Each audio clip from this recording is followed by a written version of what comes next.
columna y baluarte de la verdad, edificando con sana doctrina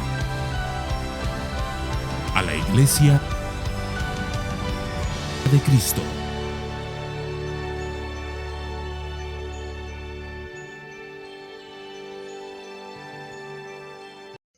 Vamos a seguir con la carta de Juan y hoy vamos a leer tres versículos. Primera de Juan, capítulo 2, versículos 3 al 5. Primera de Juan, capítulo 2, versículos 3 al 5. Y dice así la palabra del Señor. Y en esto sabemos que hemos llegado a conocerle, si guardamos sus mandamientos. El que dice, yo he llegado a conocerle y no guarda sus mandamientos, es un mentiroso y la verdad no está en él. Pero el que guarda sus mandamientos, el que guarda su palabra, en él verdaderamente el amor de Dios se ha perfeccionado. En esto sabemos que estamos en él. En esto sabemos que estamos en él. Hay dos cosas que Juan quiere que tengamos claras en este día. A través de este versículo, de este texto, de este pasaje, Juan deja claro que hay dos cosas que deberías tener claras si estás en él y si lo conoces. Hermano, eso es fundamental para un creyente, porque ser creyente significa estar en Cristo. Ser creyente significa conocer a Dios. Y no es lo mismo que conocer de Dios, que saber de Dios, que haber escuchado de Dios. Conocer a Dios. Cuando nosotros estudiábamos el libro de Oseas y leíamos, mi pueblo se pierde por falta de conocimiento, explicábamos que no significa que era ignorancia bíblica. El pueblo de Dios conocía los mandamientos. El pueblo de Dios conocía las leyes. El pueblo de Dios conocía los rituales que debían hacerse, las costumbres, los decretos de Dios, los mandatos y estatutos que el Señor había revelado. No era falta de conocimiento intelectual. Por eso cuando nosotros leemos Oseas, no le podemos decir a una persona, te pierdes porque no tienes conocimiento intelectual de Dios. Porque ese texto realmente no habla de conocimiento intelectual. Debemos tener un conocimiento intelectual de Dios. Debemos conocer la palabra que Dios ha revelado, conocer la revelación de Dios. Pero cuando Oseas dice, mi pueblo se pierde por falta de conocimiento, la palabra conocimiento allí no apela a algo intelectual, sino a la intimidad con Dios. La palabra conocer en la Biblia, especialmente en el Antiguo Testamento, se utilizaba para las relaciones íntimas entre marido y mujer. Nosotros leemos en más de una ocasión, y fulano conoció a fulana y vieron un hijo y dieron a luz a... Entonces la palabra conoció se utilizaba para la intimidad. Era una palabra que se refería a una relación plena e íntima entre dos personas. Y cuando Dios dice, mi pueblo se pierde por falta de conocimiento, no está diciendo mi pueblo se pierde porque no sabe quién soy. Es mi pueblo se pierde porque no camina conmigo. Mi pueblo se pierde porque no me conoce, no tiene intimidad conmigo. Hermano, y esto tiene que ver mucho con lo que he dicho antes de empezar la clase hoy. Puedes tener a Dios aquí y no conocerlo. Puedes saber las doctrinas de la gracia. Haber llegado el 31 y haber llenado tu Facebook de yo no celebro Halloween, yo celebro la Reforma. Y haber celebrado las 5 solas y haber hablado del sola escritura y de la sola gratia y de la sola fide y del soli deo gloria y el solus Christus. Y ahora sabes latín y sabes griego y sabes hebreo y te has ido un paso más, has aprendido hasta arameo. Irte al infierno hablando en arameo por no conocer a Dios. Déjame hacerte una pregunta. ¿Nicodemo conocía los mandamientos de Dios? Sí. ¿Nicodemo sabía la ley? ¿Nicodemo podía dar grandes clases? ¿Nicodemo se podía sentar en la cátedra de Moisés y enseñar? ¿Nicodemo era salvo? No, porque Jesús le dijo, tienes que nacer de nuevo. Hermano, Dios sí quiere que crezcamos en conocimiento. Pero Dios quiere también que crezcamos en gracia, en intimidad, en relación. Cuando Dios creó a Adán, el mayor deseo de Dios no era llenar la cabeza de Adán de información, era relacionarse con él. Hermano, mira Génesis Y la historia de Dios es la historia de un Dios que crea al hombre para una cosa, para relacionarse con él. Puedes relacionarte con su palabra y no relacionarte con él. Por eso Juan quiere hoy decirnos algo. Conoces a Dios, pero no intelectualmente. Tienes relación con Dios, tienes intimidad con Dios. Otra pregunta que Juan quiere que nos hagamos: ¿estás en Él? ¿Estás en Dios? ¿Perteneces a Dios? Y Juan hoy nos va a dar una evidencia de ello. Hay muchas cosas que muestran que alguien es creyente, no es solo una. No podemos solamente reducirlo a este versículo y decir, esto es lo que define a un cristiano. No, porque Juan a lo largo de su carta nos va a decir otras cosas que definen a un cristiano. Juan, por ejemplo, va a decir, el que aborrece a su hermano no conoce a Dios. O sea, Juan también va a hablar que una marca del creyente es el amor al prójimo. Pero hoy nos va a decir una de esas características que va a ir mencionando a lo largo de su carta y que definen cómo es un creyente. Hermano, la Biblia define cómo es un hijo de Dios. La Biblia define cómo es alguien que ha nacido de nuevo. Y tú no puedes simplemente otorgarte a ti el título de cristiano y no mostrar lo que la Biblia dice de un hijo de Dios. ¿Por qué sabemos que un hombre como, no sé quién, Maldonado es un falso profeta? ¿Porque lo decimos? ¿Por qué sabemos que ese hombre es un falso profeta? Es porque él dice, oye, soy un falso profeta. Él lo dice. Él dice que es un siervo de Dios. Él dice que es un hombre usado por Dios. Él dice que es nuestro hermano. ¿Por qué nosotros decimos eres un falso profeta? ¿Qué es lo que lo define como falso profeta? ¿Qué dijo Jesús cuando dijo, cuidaos de los falsos profetas? Por sus frutos los conoceréis. ¿Por qué? Porque la Biblia da una serie de requisitos de un falso profeta, ¿no? Y cuando nosotros miramos a esa persona decimos, mira, la Biblia dice que el falso profeta dice paz, paz cuando no hay paz. Que se aprovecha y se beneficia de las personas, que el único Dios que tiene es su vientre, que retuerce el mensaje, da una serie de evidencias de un falso profeta. Entonces nosotros ponemos a la persona delante y hacemos 2 más 2 es igual falso profeta. Ya está, por tus frutos. Pero hoy hay gente que viene el domingo a la iglesia, que canta 4 alabanzas, que tiene una Biblia que se compró porque se la regalaron en su cumpleaños y dice, yo soy cristiano. No. Porque la Biblia también, al igual que da requisitos o frutos o evidencias de un falso profeta, da evidencias de alguien que ha nacido de nuevo. El creyente es libre del pecado, no practica el pecado, crece en santidad, ama a Dios sobre todas las cosas, ama al prójimo como a sí mismo, un montón de características, muchas cosas dice la Escritura. Entonces, ¿qué hago yo con mi hermano? Lo miro y miro lo que la Biblia dice de un creyente. 2 más 2, tú no has nacido de nuevo. Tú dices que sí, porque vas a la iglesia, porque te congregas con nosotros, porque cantas alabanzas, porque sabes textos bíblicos de memoria y has leído a grandes eruditos, pero tu fruto no es evidencia de haber nacido de nuevo. Lo que Juan va a hacer en su carta es darnos esas evidencias. Y yo no quiero que usemos las enseñanzas que vamos a tener para que miremos a nuestros hermanos y digamos, oye, este hermano no es hermano, sino para que cada uno de nosotros se mire a sí mismo. Yo no quiero que salgas de aquí hoy y le preguntes a un hermano, oye, ¿tú estás en Dios después de la enseñanza? Yo quiero que hoy vayas a casa y te lo preguntes tú. ¿Estás tú en Dios? ¿Conoces a Dios? Y Juan hoy nos va a dar sobre todo una evidencia. Antes de nada, yo quiero que veamos algunos puntos de lo que hemos visto hasta ahora. Porque hasta ahora ya hemos visto bastantes cosas. Por ejemplo, hemos visto el origen del mensaje de Juan y de los apóstoles. Ellos dicen que hablaban de lo que habían visto, de lo que habían oído, de lo que habían palpado, de lo que habían sido testigos.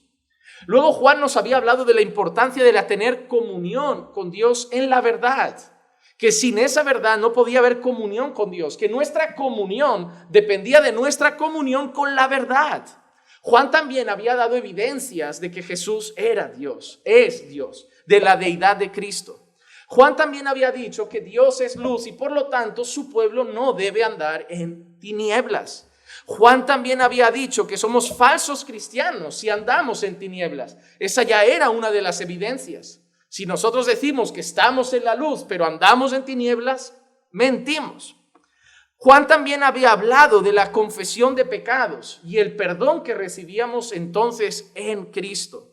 Juan también había atacado algunas falsas enseñanzas de la época, como el hecho de decir que había personas que no eran pecadoras, personas que no pecaban. Y Juan dice que el que dice que no ha pecado o que no es pecador, que era un mentiroso. Pero Juan también dice que el deseo del creyente debe ser no pecar. Él había dicho eso: os escribo para que no pequéis. El deseo del creyente debe ser no pecar. Pero Juan había dado también una esperanza. Si pecas, tenemos un abogado que es Jesús, y nos había dicho que Él era la propiciación por nuestros pecados. Él había podido satisfacer la ira de Dios que merecíamos por nuestros pecados. Eso es lo que hemos visto hasta hoy. ¿Y qué vamos a ver desde hoy? Yo he querido poner 3 puntos en la enseñanza, así que vamos al primero. Cada punto corresponde a uno de los versículos. El primer punto es el siguiente: el verdadero conocimiento de Dios lleva a la obediencia. El verdadero conocimiento de Dios lleva a la obediencia. Repito esto para que quede claro toda la clase. Cuando hablo de conocimiento, no me estoy refiriendo a intelectual. Me refiero a relacional. El que realmente conoce a Dios, tiene una relación con Dios, camina con Dios. El primer punto que nos muestra Juan es que esa relación con Dios, caminar con Dios, conocer a Dios, te tiene que llevar a una cosa: a obedecer a Dios. A obedecer a Dios. Y Juan lo dice de esta manera en el versículo 3. Y en esto sabemos que hemos llegado a conocerle. ¿Cómo, Juan? ¿Cómo sabemos que conocemos a Dios? ¿Cómo sabemos que realmente hemos llegado a conocer a Dios? ¿Cómo sabemos que realmente tenemos una relación con Dios? Juan, ¿cómo lo sabemos? Si guardamos sus mandamientos. Algunas personas traducen la palabra guardamos sus mandamientos como la palabra cumplir. Pero la palabra griega que aparece aquí para guardar es una palabra que se pronuncia tereo. Tereo.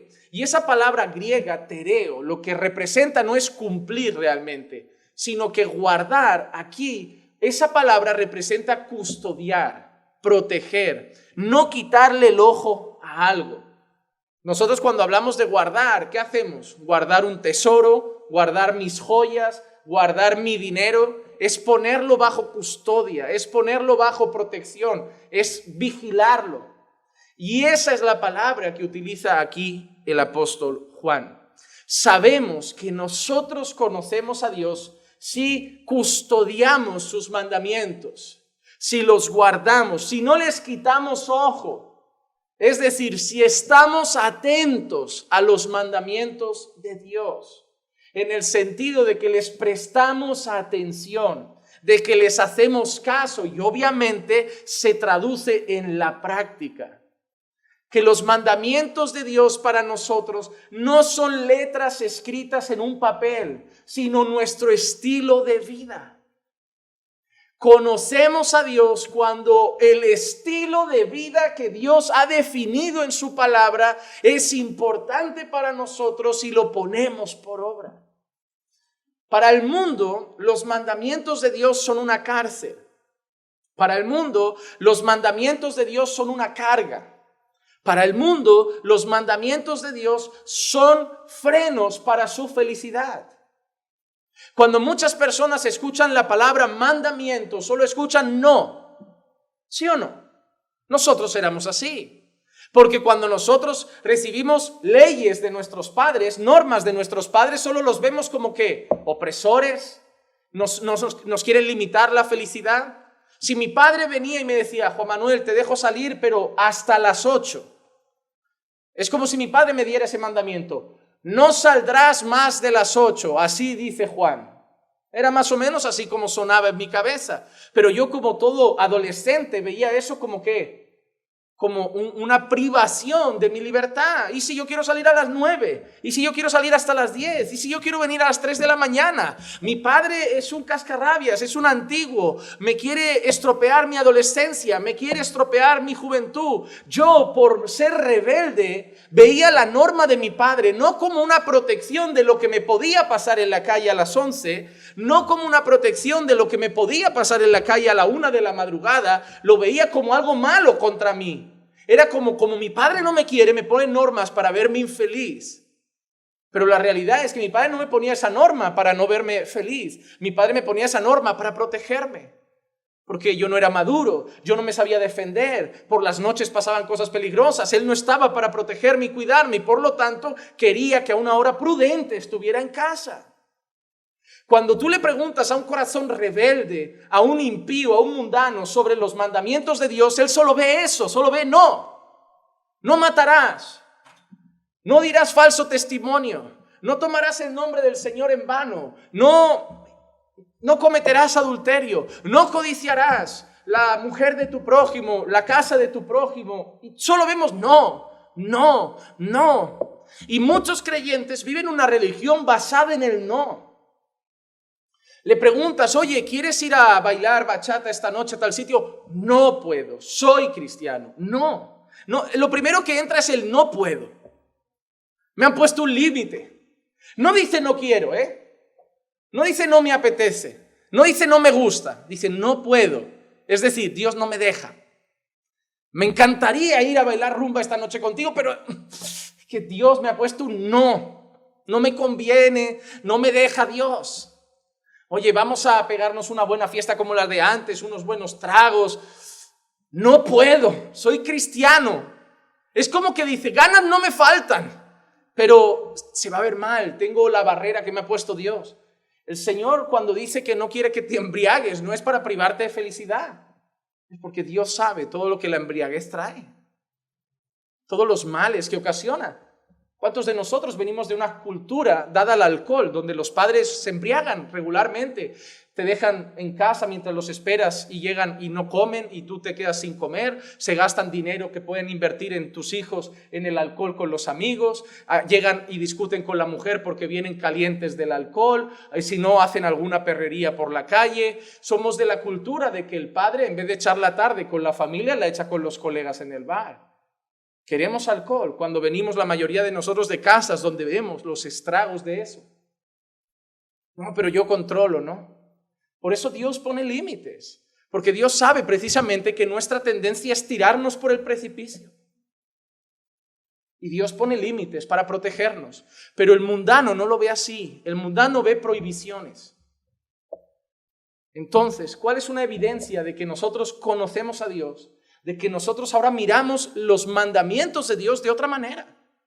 ¿Cómo vemos los mandamientos de Dios los creyentes, los que conocemos a Dios? Lo primero, reconocemos que sus mandamientos son santos. Dios es santo.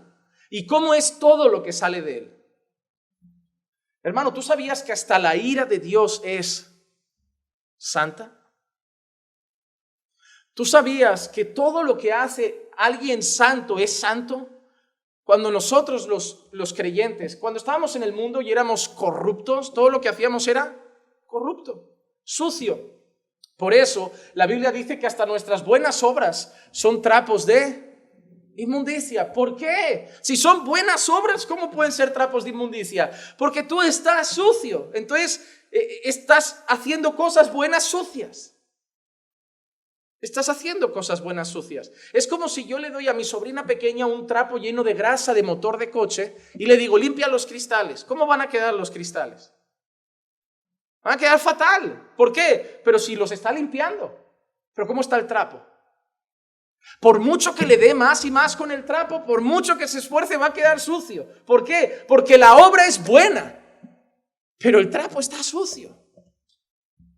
El impío nunca va a agradar a Dios porque todo lo que sale de él es pecaminoso. Por el otro lado, todo lo que sale de Dios es santo. Todo lo que sale de Dios es santo. Su ley es santa. Romanos 7:12 dice, así que la ley es santa y el mandamiento es santo, justo y bueno. Ya no vemos los mandamientos igual. Cuando conocemos a Dios, empezamos a ver sus mandamientos de otra manera. Ya no son prohibiciones. Ahora lo vemos como algo santo, como algo justo y como algo bueno. ¿Qué pasa? Cuando ya no lo veo como oscuro, sino como algo santo, bueno y justo, ahora ya no lo rechazo. ¿Ahora qué haré? Lo voy a amar. El creyente ama los mandamientos de Dios. No solo los obedece, los ama. ¿Por qué los amo? Porque sé que son buenos.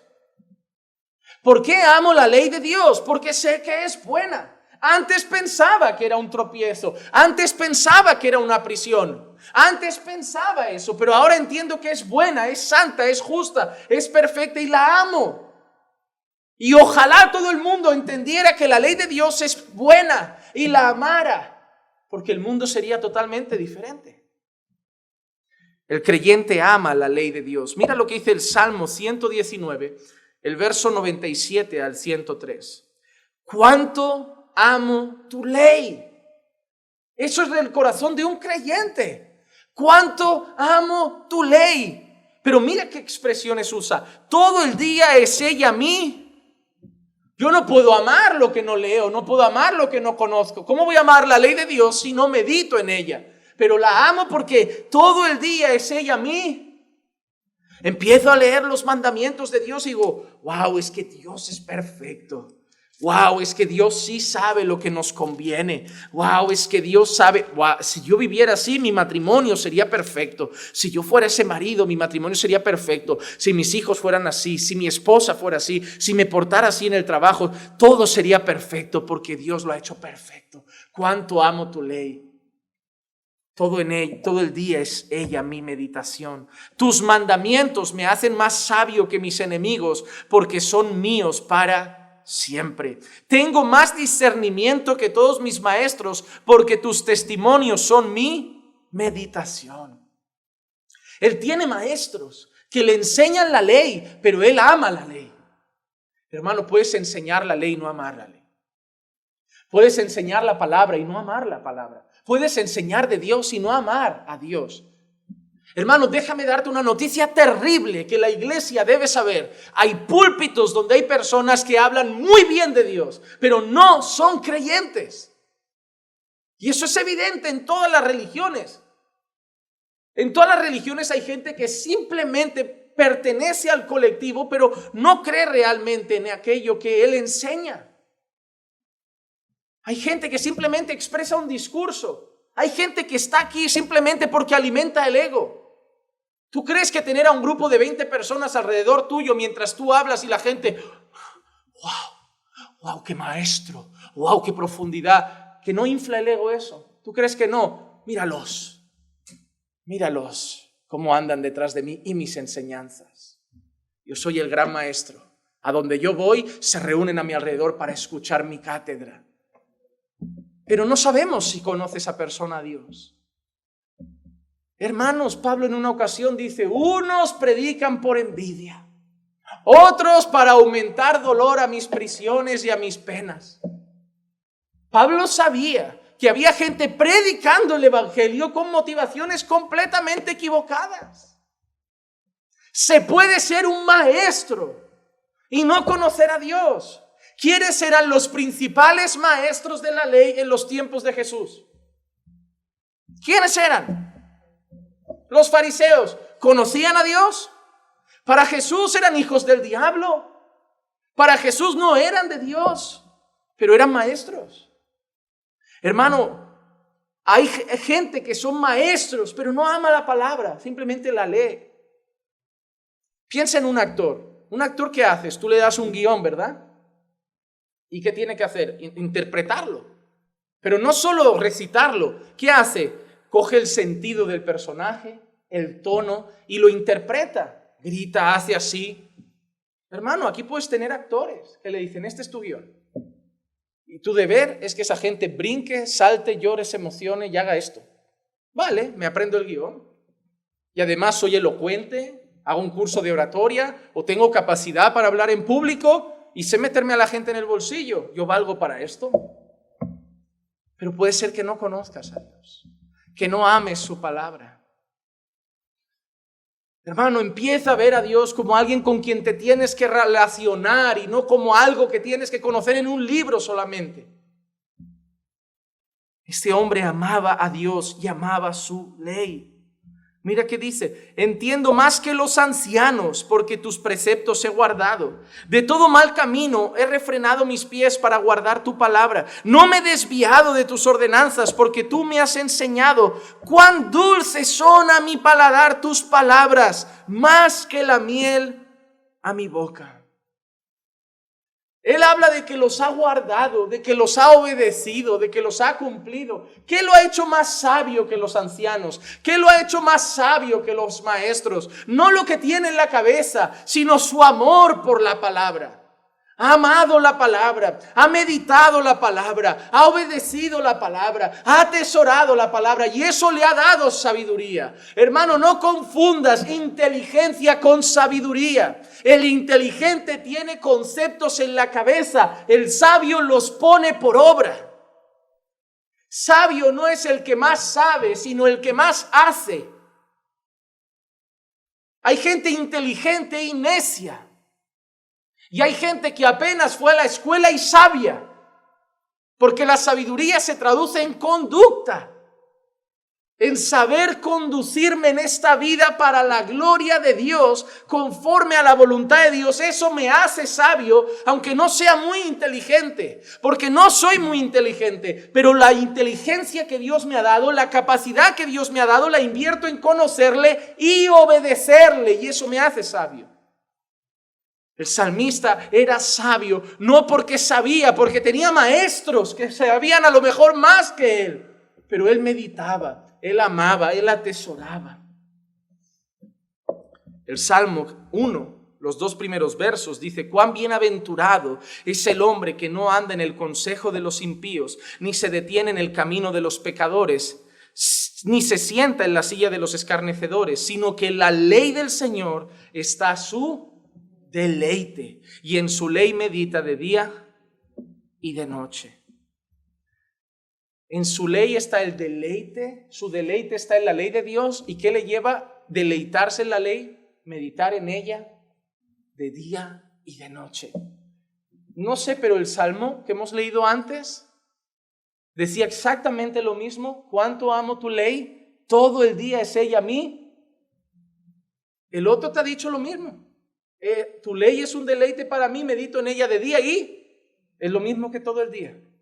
Los 2 salmos repiten una misma cosa: si amo tu ley, medito en tu ley.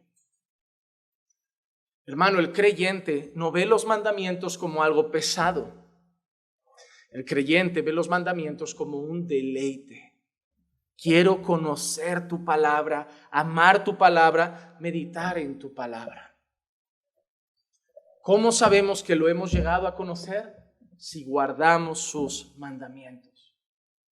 Y el deseo de Dios ahora, y eso lo hemos visto en el libro de Hebreos, es que ahora prestemos atención especialmente a algo, y más bien que a algo, a alguien.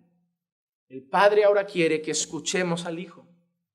Mateo 17:5 dice: mientras estaban aún hablando, he aquí una nube luminosa los cubrió, y una voz salió de la nube diciendo: ese es mi Hijo amado, en quien me he complacido, a él oíd. Hermano, eso es muy importante, porque cuando el Señor está diciendo a él oíd, lo que está diciéndole a todo el mundo es: lo que él dice es lo que yo digo. Si él dice hay que ir a la derecha, es que yo digo hay que ir a la derecha. Si él dice pon la otra mejilla, es que yo digo pon la otra mejilla. Si él dice anda otra milla, es que yo digo anda otra milla. A él oíd. A él oíd. Es por eso que nosotros traducimos el escuchar a Jesús y obedecer a Jesús como el mayor acto de amor hacia Dios. Jesús dice en Juan 14:15: si me amáis, guardáis mis mandamientos. Juan ha dicho: en esto sabemos que le conocemos, si guardamos sus mandamientos. El mismo Juan es el que ha dicho: si me amáis, guardad mis mandamientos.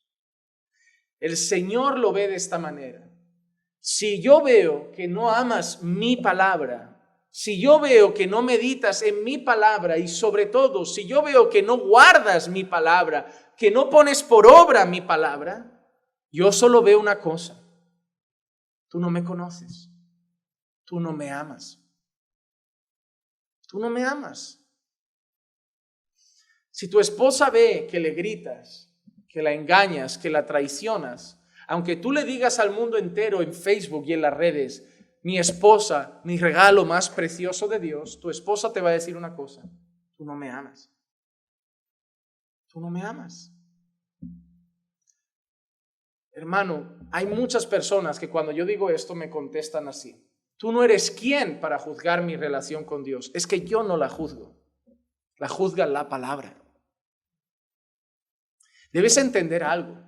Yo no te estoy diciendo que no conoces a Dios si vives de cualquier manera. Te lo está diciendo Dios.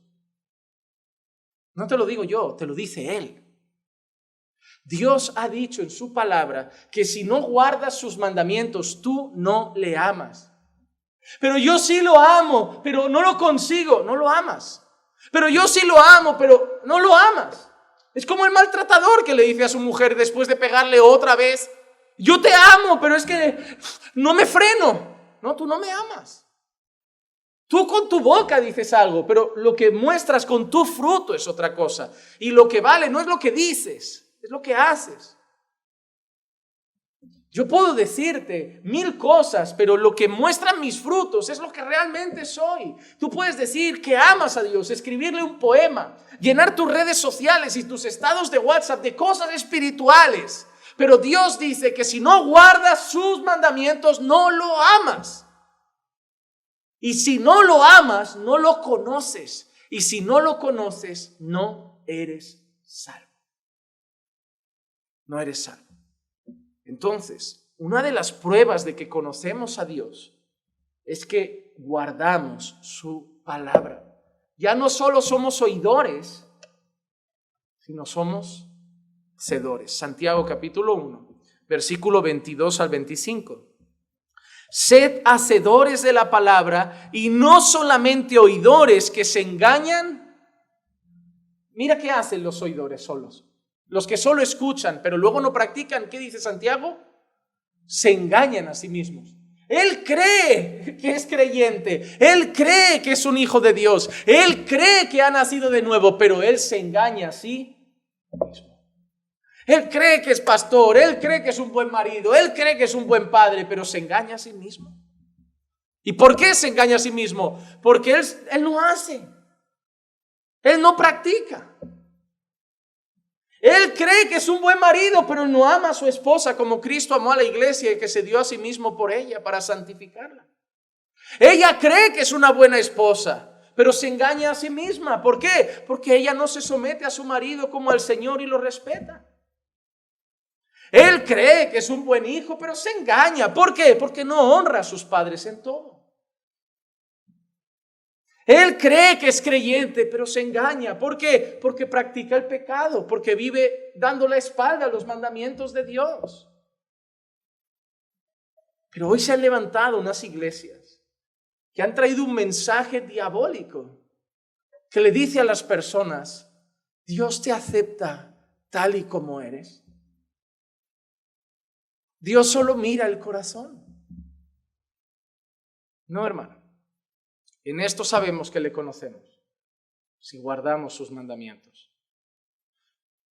Sois pueblo de Dios, real sacerdocio, nación santa. Y esa palabra te la tienes que grabar a fuego, santo. Dios ha querido que un Dios santo sea representado en el mundo por un pueblo santo. Porque si yo representaba a Hitler, ¿cómo lo representaba? Con odio hacia los judíos, con odio hacia afroamericanos, con odio hacia otras etnias, con odio hacia otras culturas. Yo representaba a Hitler con lo mismo que Hitler odiaba y con lo mismo que Hitler amaba. Si yo represento a la izquierda, el comunismo, pues yo lo voy a representar con sus principios y con sus valores. Si yo represento al colectivo LGTBQYH, yo me pongo los colores, sus unicornios me los pinto y hago sus cosas y digo sus discursos y me visto a su manera. Pero ¿a quién representas tú? ¿De quién somos ministros? ¿De quién somos siervos?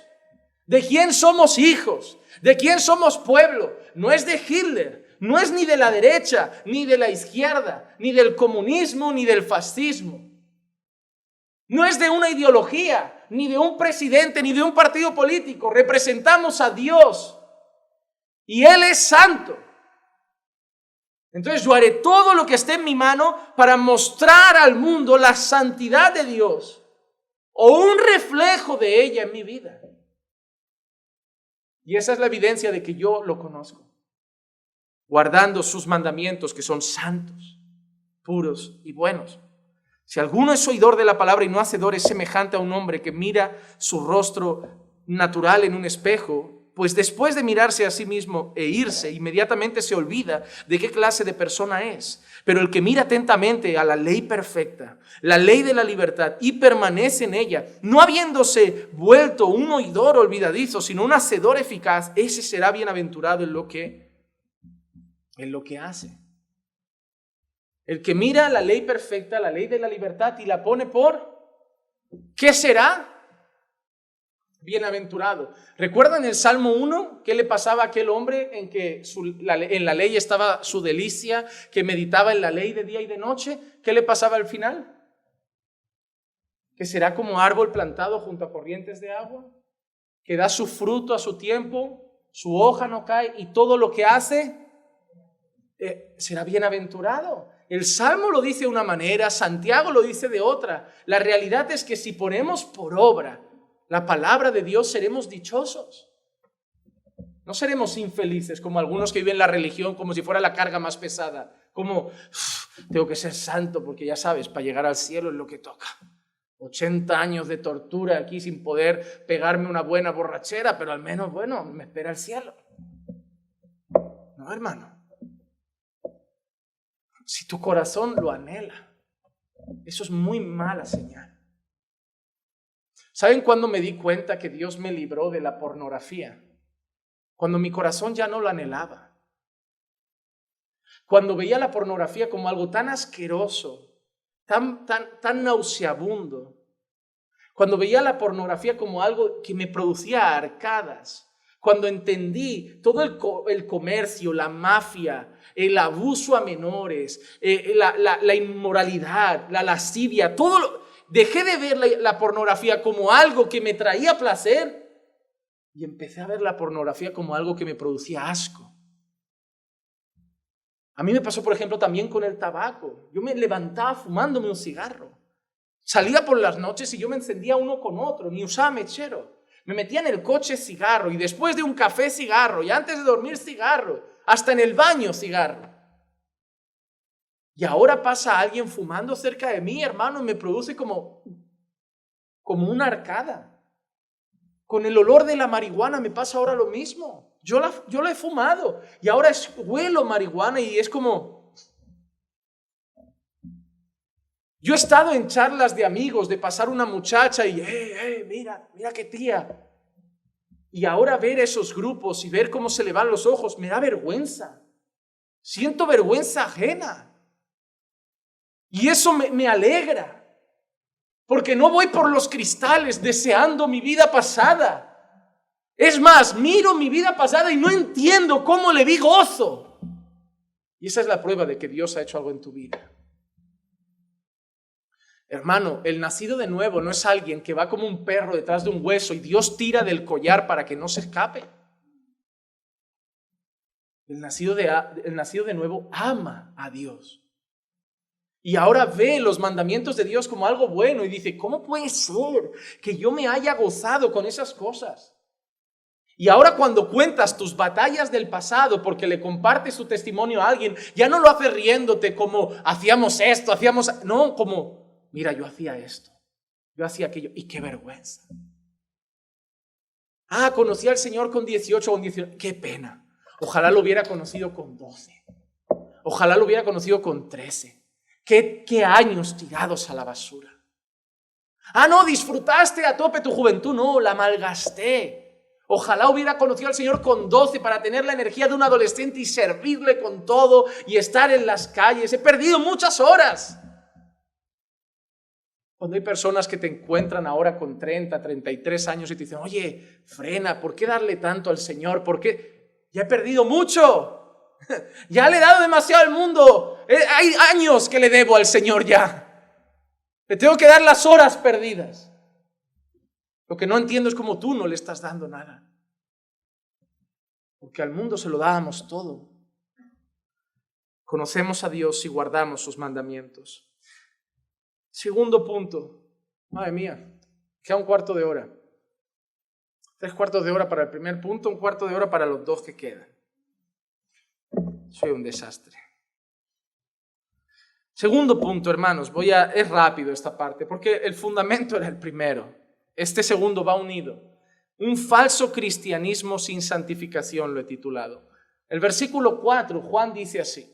El que dice, yo he llegado a conocerle, es decir, yo lo conozco, pero no guarda sus mandamientos, es un mentiroso y la verdad no está en él.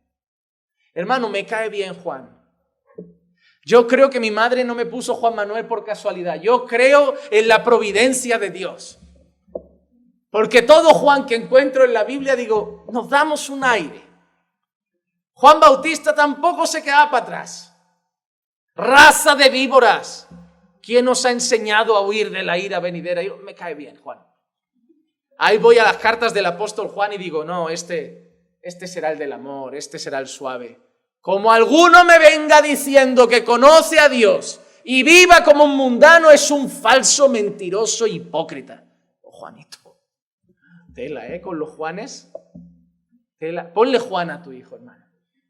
A tu próximo hijo ponle Juan. Es broma. Pero es cierto, hermano.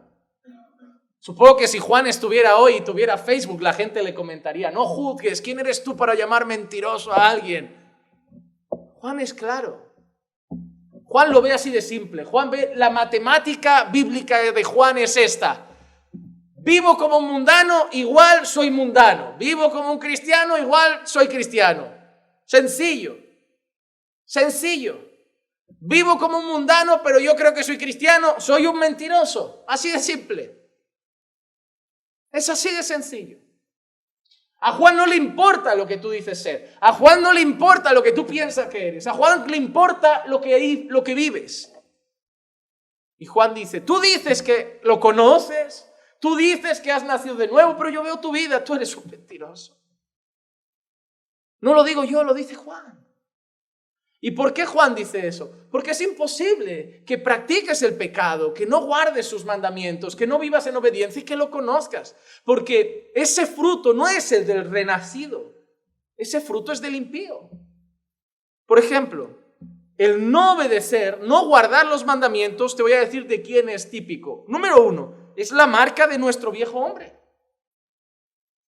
Tito, capítulo 3, versículo 3 al 5. Porque nosotros también en otro tiempo, ¿qué éramos? En otro tiempo, cuando no lo conocíamos. ¿Y qué éramos entonces? Necios, desobedientes, extraviados, esclavos de deleites y placeres diversos, viviendo en malicia y envidia, aborrecibles y odiándonos unos a otros. Pero eso éramos. Dice, pero cuando se manifestó la bondad de Dios nuestro Salvador y su amor hacia la humanidad, Él nos salvó, no por obras hechas de justicia que nosotros hubiéramos hecho, sino conforme a su misericordia, por medio del lavamiento de la regeneración y la renovación por el Espíritu Santo.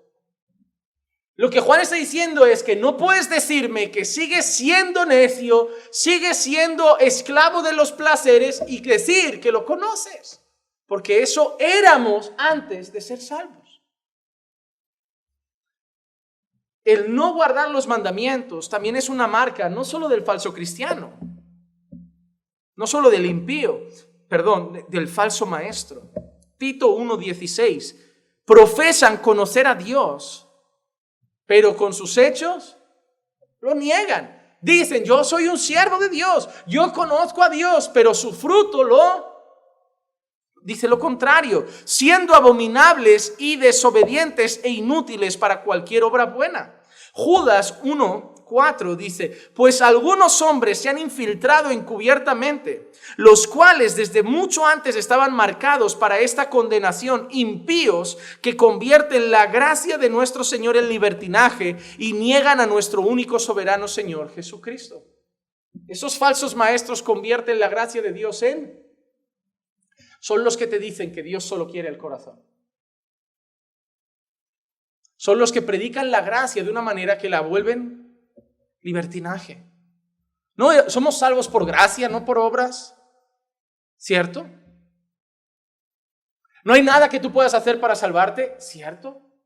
Solo somos salvos por los méritos de Cristo, ¿cierto? Y lo dejan ahí.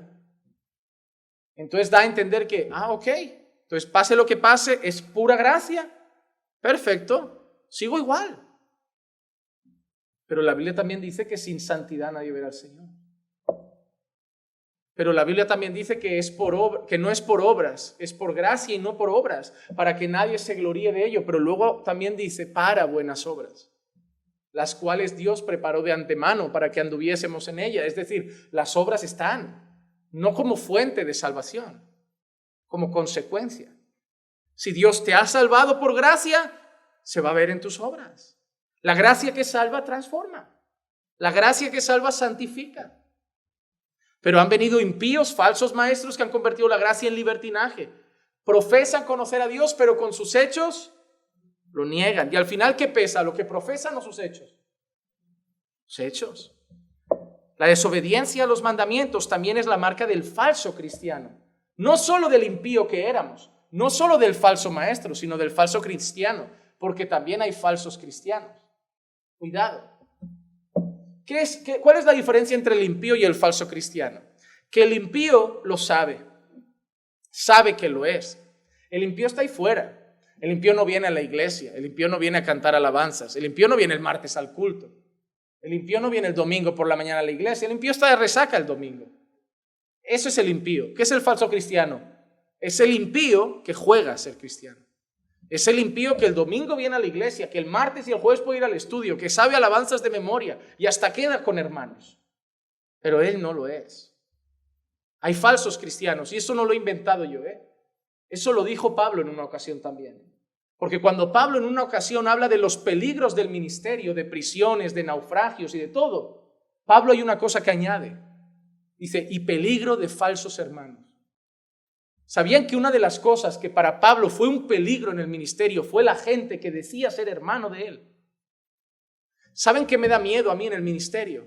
¿Saben qué es lo que más temo para Caminando por Fe? No las otras iglesias, no las otras religiones. Yo no le tengo miedo ni siquiera a la gente de fuera. ¿Sabes qué vigilo dentro de Caminando por Fe? A la gente de dentro. Porque ¿sabes de dónde vendrá la división? De dentro. ¿Sabes dónde entrará el lobo vestido de cordero? Aquí queriendo dar unas clases, queriendo dar 4 consejos. Vendrá a ayudar. Y algunos dirán, ¿por qué el pastor no está más cercano? Porque el pastor está mirando de lejos. Porque el pastor no es tan necio para pegarse en el regazo de quien no conoce. El pastor está midiendo las intenciones. El pastor está escuchando las palabras. El pastor está midiendo con detalle para decir, ¿por qué está colando esa gotita de veneno que puede pudrir todo el agua? Las ovejas no se dan cuenta, pero el pastor tiene 2 palos. El pastor tiene el cayado para atraer a las ovejas, pero también tiene una vara que a la que se acerque el lobo lo va a deslomar de un palazo. Y el lobo va a estar aquí dentro, no va a estar ahí fuera. Hermano, ser pastor no es fácil, porque ser pastor es tener la conciencia y el conocimiento de saber que desde dentro vendrá el traidor. Y cada vez que alguien se te pega con las mejores intenciones, aunque no lo quieras hacer, debes orar al Señor. Y decir, dame discernimiento para saber para qué viene realmente a estar cerca mío.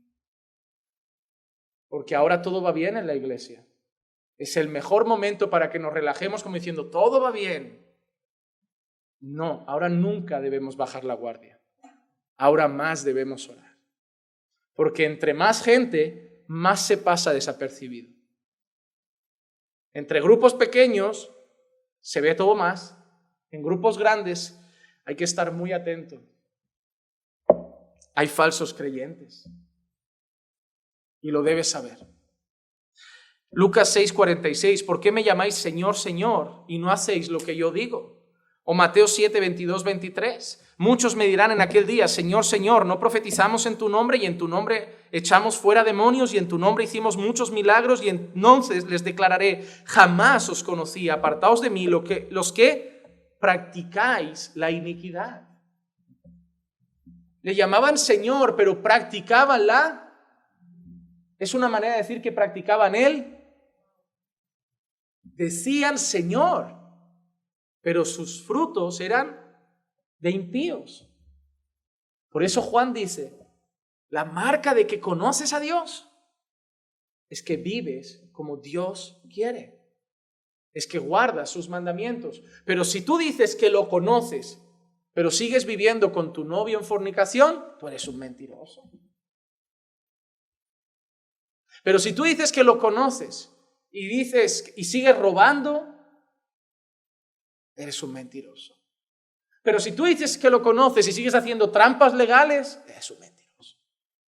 Pero si tú dices que lo conoces y sigues traicionando a tu esposa o a tu esposo, eres un mentiroso. Pero si tú dices que lo conoces y sigues cada día viendo pornografía y con la masturbación y con cosas así, tú eres un mentiroso. El problema de los creyentes que yo he encontrado hoy es este. Son demasiado tiernos en un sentido. Y no lo digo porque haya que ser duro, pero el problema es que te viene alguien y te llora así. Pero es que yo no puedo, de verdad que lo intento dejar, pero no puedo. Y ya se nos derrumba el corazón como, no, hermano, ven aquí. No le haces bien. No, mira, te voy a decir una cosa. Un hermano mío puede caer. Se va a arrepentir y va a dar sangre para no volver a caer. Va a tirar el ordenador por la ventana. No va a poner excusas de lo necesito por el trabajo. Va a tirar el ordenador por la ventana y se va a comprar un teléfono antiguo que no tenga ni internet, solo para que tenga para llamar y huir de la tentación. Pero alguien que cae constantemente no es mi hermano.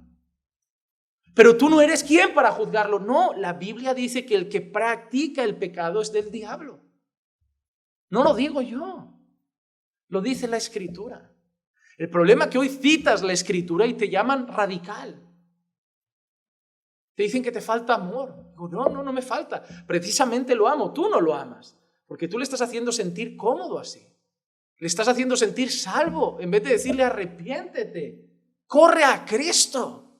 Si Él te libertare, verdaderamente serás libre. No te puedo dar un abrazo, te tengo que dar un empujón hacia la cruz. Porque ahí encontrarás consuelo, perdón y santificación. Hay que ver cuando un hermano ha caído y hay que ver cuando tenemos a un impío que no sabe que lo es.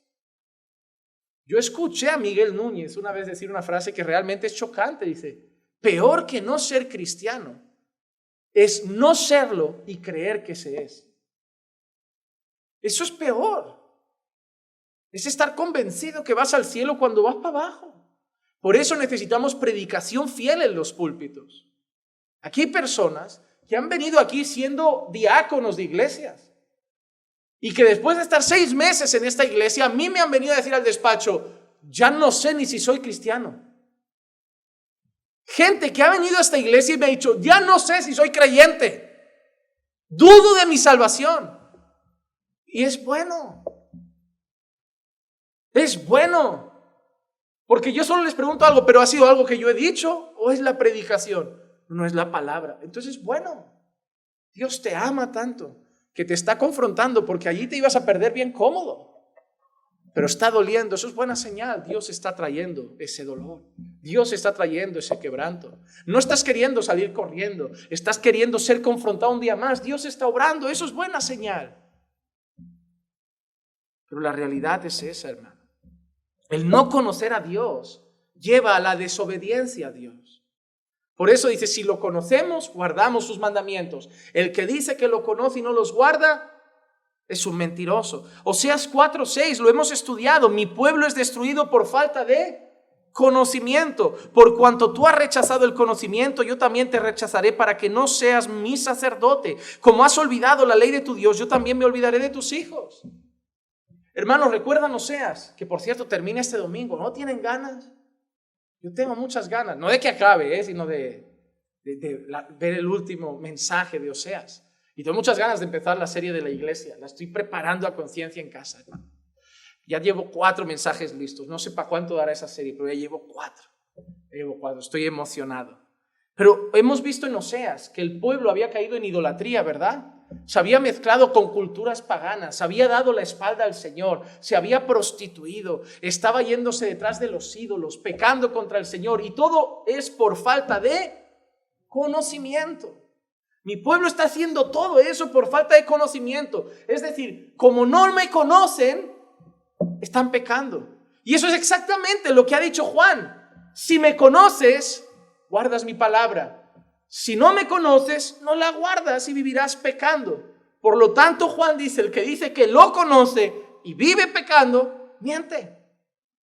Y terminamos con el tercer punto, el versículo 5, y es la conclusión de lo primero que ha dicho. No es nada nuevo, es lo mismo, pero de otra manera o con otras palabras. Nuestra seguridad de pertenencia a Dios está en guardar su palabra. Versículo 5, pero el que guarda su palabra, en él verdaderamente el amor de Dios se ha perfeccionado. Y en esto sabemos que estamos en él. Son la misma cosa lo que está diciendo Juan. Sabemos que pertenecemos a Dios. Sabemos que estamos en Dios. Sabemos que el amor de Dios nos ha transformado, nos ha perfeccionado. Sabemos que somos de Dios. Sabemos que conocemos a Dios si guardamos su palabra. Y quiero terminar con una lectura. Quiero que leamos Romanos capítulo 8. Y quiero terminar leyendo ese pasaje, desde el versículo 1 en adelante. Porque Juan acaba de hacer una línea divisoria entre los que son creyentes y los que no. Y la característica que Juan ha puesto es esta: guardar la palabra de Dios. La primera que vimos era andar en tinieblas. ¿Recuerdan? Dios es luz y en él no hay tinieblas. Si alguno dice que conoce a Dios pero anda en tinieblas, es un...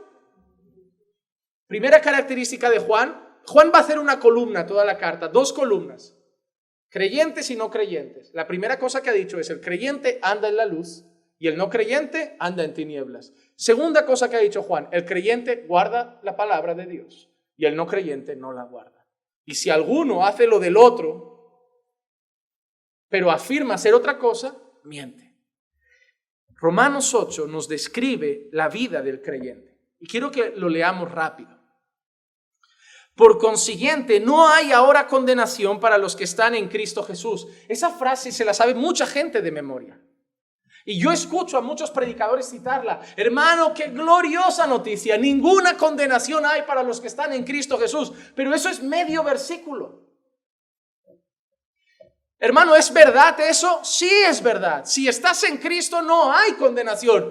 Somos sus ovejas y nadie nos arrebatará de sus manos. No hay condenación para los que están en Cristo. Pero es que el propio Pablo define lo que es un creyente, la marca del creyente.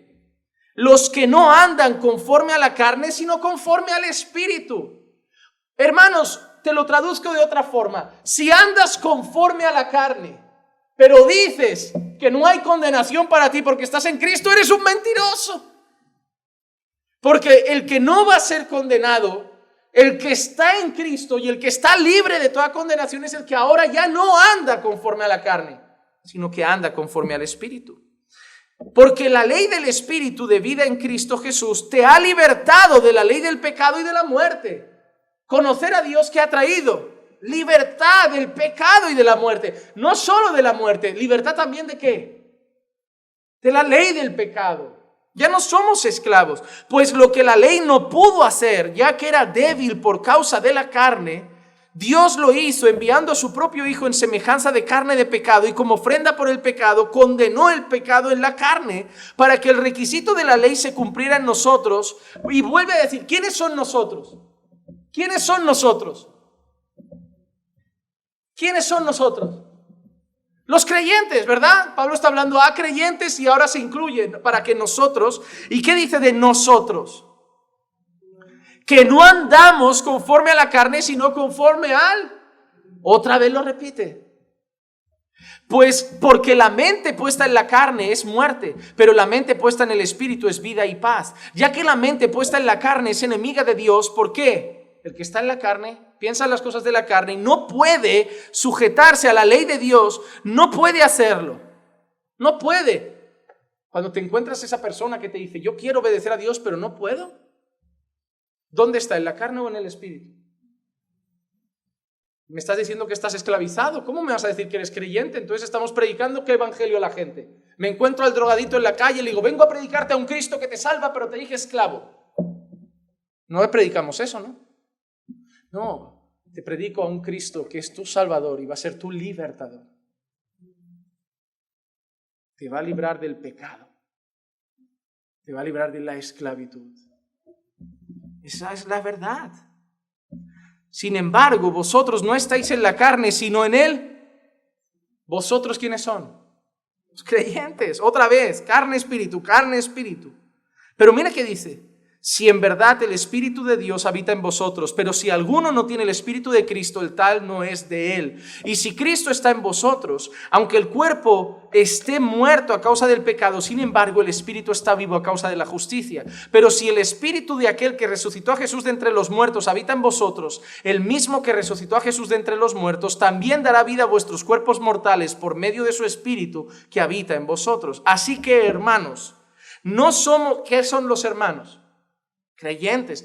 ¿Y qué pasa con los creyentes? Somos deudores, no a la carne para vivir conforme a la carne, porque si vivís conforme a la carne habréis de morir. Pero si por el Espíritu hacéis morir las obras de la carne, los que somos creyentes ya no estamos en la carne, estamos en el Espíritu. Y ese mismo Espíritu en el que estamos, por el Espíritu, ¿qué haremos morir? Porque ese Espíritu nos va a ir santificando cada día.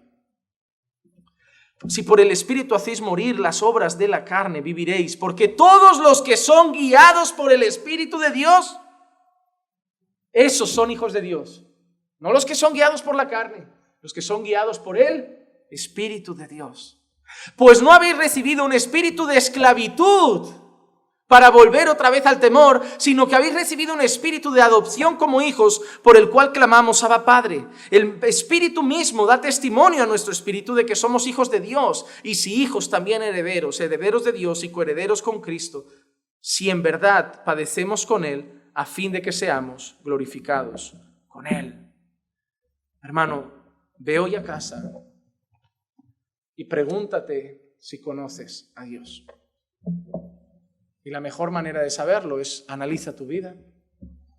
Si guardas su palabra, lo conoces. Si no guardas su palabra, te digo, arrepiéntete y pon tu fe en Jesucristo y sé salvo de la ira de Dios. Vamos a orar. Padre, te damos gracias por tu palabra, gracias por el mensaje que has traído hoy a nuestras vidas, Señor. Y Señor, a pesar de ser un mensaje quizá confrontador, es un mensaje lleno de amor, Señor. Porque si traes esa palabra a nuestra vida es por el deseo de salvar nuestras almas.